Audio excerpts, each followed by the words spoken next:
outside of this hall, you cannot question my opinion. You also question my I am questioning your opinion because you are the chairman of this committee, Mr. Chair. Sinubukang mamagitan ni Senate President Tito Soto na nasa tabi lang ni Lacson. Pero hindi napigilan ni Lacson questionin kung bakit tila pumapanig si Marcoleta sa mga diskaya. Why are you so protective of this guy? Why are you so protective? I am not protecting them. Ang ganda ng ginawa ni Senator Ping Lacson. Instead of pinatulan niya si Marcoleta, pinagpatuloy na lang niya yung hearing. Alam niyo kung bakit? Kasi ang magsasalita dito si Henry Alcantara, di ba? Alam niyo naman yan eh. At mga kababayan, ako, ang kutob ko, kaya may ganyang drama si Marcoleta, ay para i-delay yung inevitable. Para i-delay yung testimonya ni Henry Alcantara. I am appalled sa kung paano nagbe-behave si Rodante Marcoleta, mga babayan. Hindi ko ito galawan ng isang senador na nag-iisipan ng tama. Hindi yo. Gulat ako dun sa nagulat ako dun sa mga yung mga tirada niya kanina. Hindi that's very unparliamentary. Wala hong galang sa institusyon kung saan pinilit niya yung sarili niyang makapasok.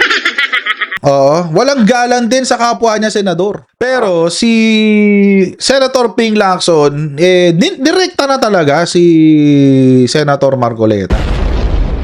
Bakit sobrang protective ka sa mga diskaya? Actually, this is also my question. Bakit napaka-protective ni Rodante Marcoleta sa mga diskaya? Bakit napaka-protective ng mga DDS kay diskaya? Hindi ko naiintindihan. So don't question my opinion. I That am is not my questioning opinion. your opinion, Mr. Chair, but you are the That's chairman not of this here. committee. Anyway, let's proceed with the You are not interested in the prejudicial question that I am going to raise, Mr. Chair? Go ahead, you raise your Kaya nga sinasabi ko sa inyo You're an questioning my investigator, opinion. we are investigating. Away kagad tayo rito. Mr. Chair, we are still Hearing is suspended. investigating. Simula pa lang ng pagdinig sa Senado ngayong araw, nagkatensyon na agad sa pagitan ni Senate Blue Ribbon Committee Chair Panfilo Lacson at Senator Rodante Marcoleta. Kinwestiyon kasi ni Marcoleta ang panayam ni Lacson sa On Point ng Bilyonaryo News Channel kung saan binahagi niya ang pagtingin sa kung sino ang nararapat mapasok sa Witness Protection Program. Senator Ping, para ho sa inyo, sino ho ba ang sabihin natin worth it o dapat na ikonsidera na state witness at maipasok man lang dito sa Witness Protection Program? At this point, between Diskaya and Bryce Hernandez, kasi si Diskaya kept on lying even up to, late afternoon. An investigator. Nang pansamantalang isuspinde ni Lacson ang pagdinig, doon na sila nagkasagutan. Ang punto ni Marcoleta, bilang investigador at chairperson ng Blue Ribbon, hindi dapat manghusga si Lacson sa resource persons. Are you trying to state the show? No. I am raising prejudicial question. Outside of this hall, you cannot question my opinion. Ano ba yung prejudicial question ni Marcoleta? Kasi alam niyo mga kababayan, ang prejudicial question po is a question or an issue that has to be resolved because it is material to another case. Ibig sabihin, halimbawa may kaso, may dalawang kaso. Kailangan ma-resolve muna yung question dito sa naunang kaso bago matuloy yung pangalawa. Kasi yung desisyon sa pangalawang kaso ay nakasalalay dito sa naunang kaso. I'm seriously interested. Ano ba talaga yung prejudicial question about the Diskayas? Ano yung tanong na kailangang masagot tungkol sa mga Diskaya para makapag-proceed sa Blue Ribbon Committee? Bakit daw hindi pwede mag-witness yung Diskaya? Sila mag-witness, hindi lang sila pwede mag-state witness.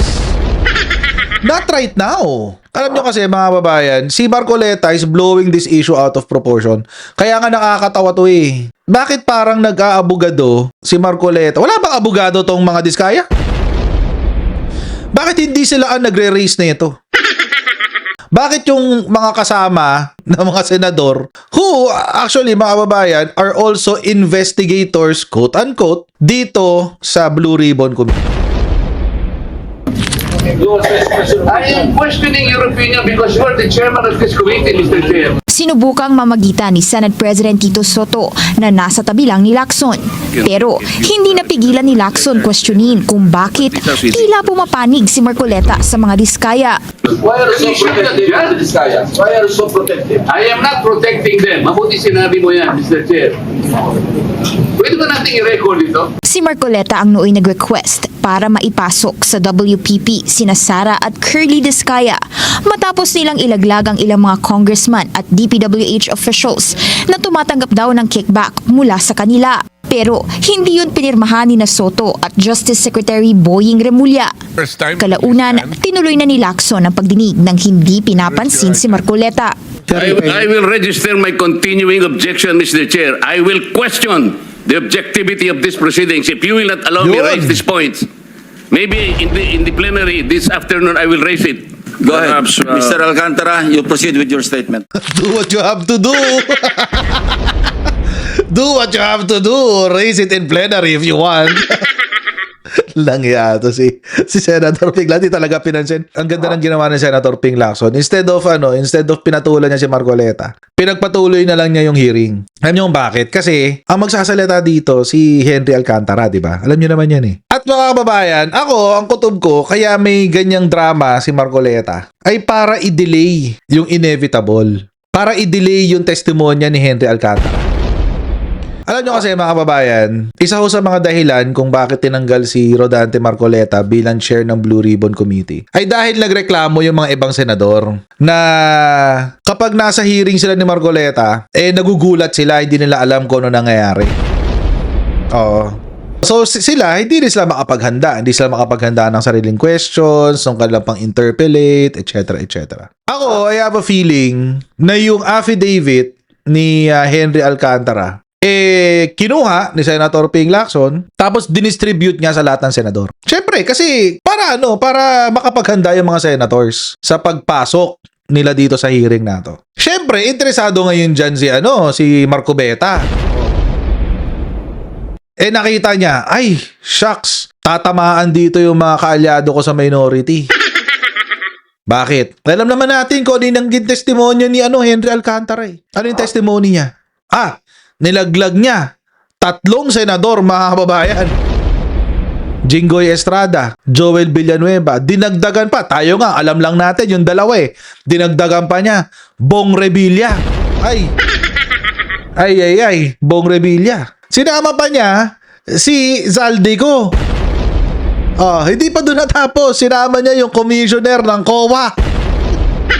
At isang congresswoman sa Quezon City. Ayan, si Congressman Cahayon, Mitch Cahayon. Ayan. Sinabi na ho ng Kamara de Representante na ang namuno sa small committee ay si Chis Escudero at si Zaldico. At ang nagpasok na insertions ay yung dalawa, si Chis Escudero at si Zaldico. So mga babayan, may mga nabibisto na, may mga pangalang lumalabas na. And ako mga kababayan, iniintay ko na lang. It's just a matter of time. Kasi alam nyo, pag nakita ang kabuuan ng ito nangyari sa congressional insertions ng flood control program ng DPWH Ghost Projects at substandard projects, pag nakita yung sistema, yung template, most probably, makikita nyo rin yung ganitong template sa ibang district offices ng DPWH. Baka makita nyo rin yung ganitong template sa Davao City. Diba?